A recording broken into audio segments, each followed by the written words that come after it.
Police Chief David Brunn yesterday, talking about his feelings that he shares with his department and others around the country now faced with coping in the wake of the Dallas police ambush.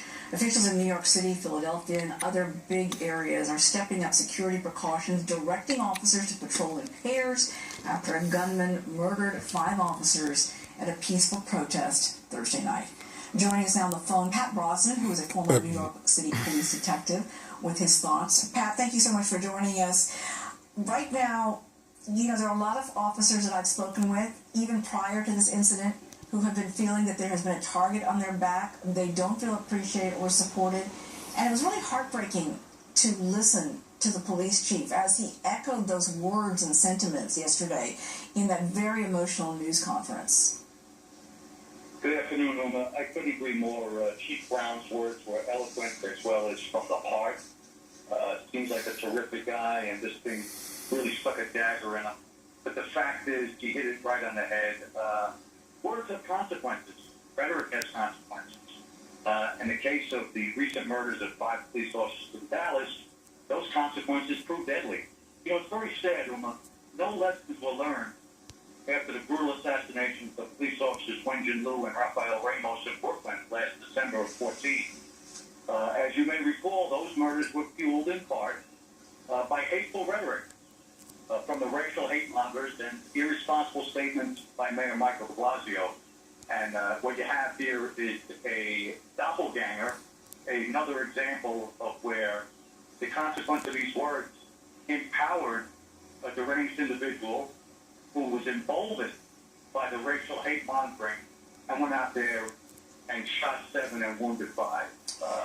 It's very, very sad, and it's got to change. I mean, the rhetoric, people have to understand when governors jump to conclusions and when presidents jump to conclusions, I mean, really, President Obama and both governors of Minnesota and Louisiana make a statement regarding the justification of those 2 police-related shootings.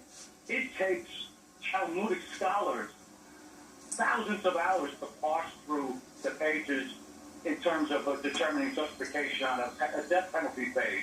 These guys looked at a 2-minute video, Uma, the equivalent of reviewing a shoplifting video, and they made a decision that is earth-shattering and obviously deadly in hindsight. Let me ask you really quickly, I've just got a couple of seconds left. What are you hearing from your former colleagues and other officers in the aftermath of this? Well, they still have the target on the back, just like Mayor Giuliani pointed out last night, and it's only getting worse. Unless the top people, and listen, Obama's got to stop the Stevie Wonder Act. I mean, enough is enough. We have to be very, very honest in our dialogue and realize that these words have profound effect on individuals who are mentally deranged and unstable. And we saw it 2 days ago, and it's horrible. And it's got to stop. It is horrible, and yet we have to remember the images of those officers who ran directly into the line of fire despite the enormous safety concerns that were confronting them at that moment. Pat, thank you so much for joining us. Really appreciate it. My pleasure. Thank you. We'll have the latest reaction from President Obama attending the NATO summit overseas today. Stay with us.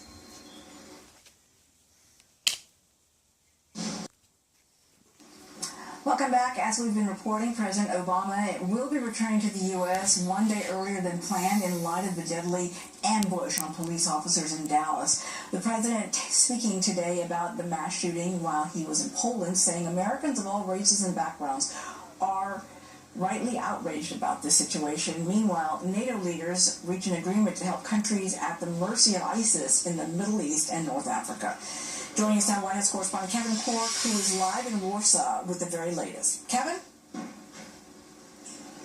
Hey there, Oma. Good evening to you. You're right. The president really talked a great deal about the shootings in Texas, even more so than he talked about, it felt like it certainly early on, than the reason he's here, of course, the NATO summit. He said that, listen, we've all been through a very tough week, but he sort of echoed, I felt like, the vice president's words in today's weekly address when he said, listen, America really has to come together, especially after what has clearly been a very tragic and tough week. The president also making a note that he wants his country to think about what it has been through. Clearly, so much to do, but he also wants to take time for us all to heal. However, he rejected suggestions that the country was returning to sort of an era similar to that of the turbulent 1960s.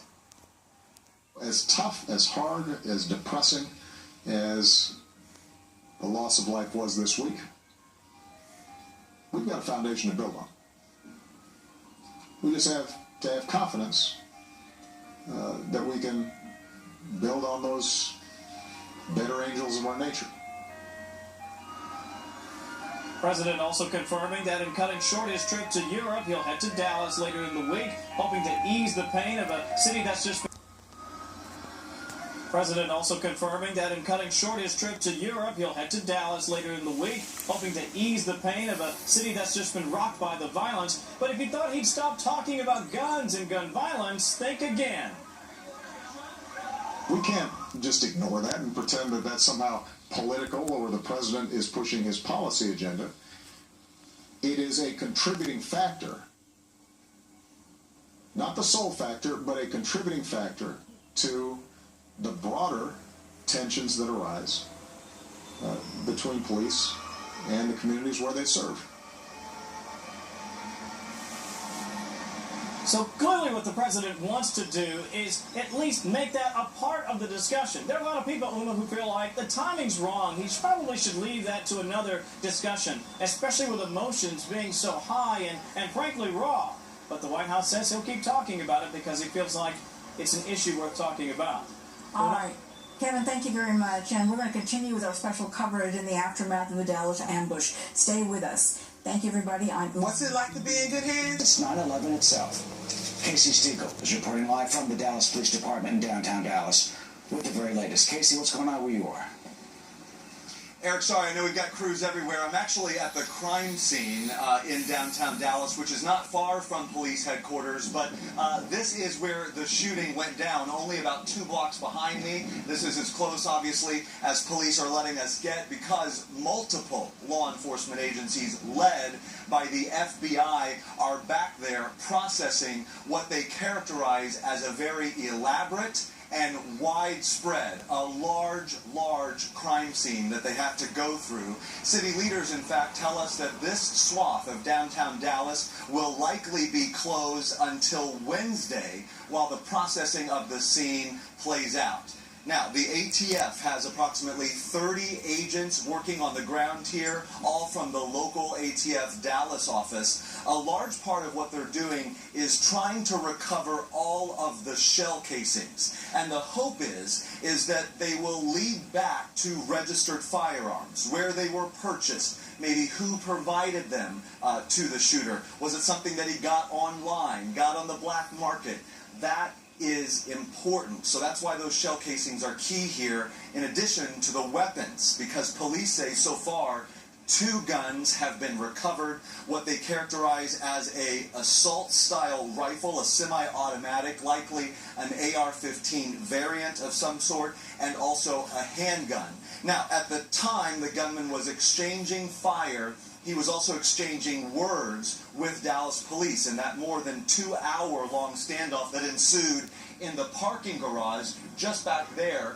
And he told those police at that time that he had IEDs, or improvised explosive devices, planted around downtown Dallas. So ATF has also been going through and making sure that there are no explosive devices. So far, fortunately, nothing has been found. So it proves that the suspect may have not been fully truthful with officers when he told him that, Eric. Yeah, Casey, meanwhile, they've been at his house and taken a lot of stuff out of that, including what?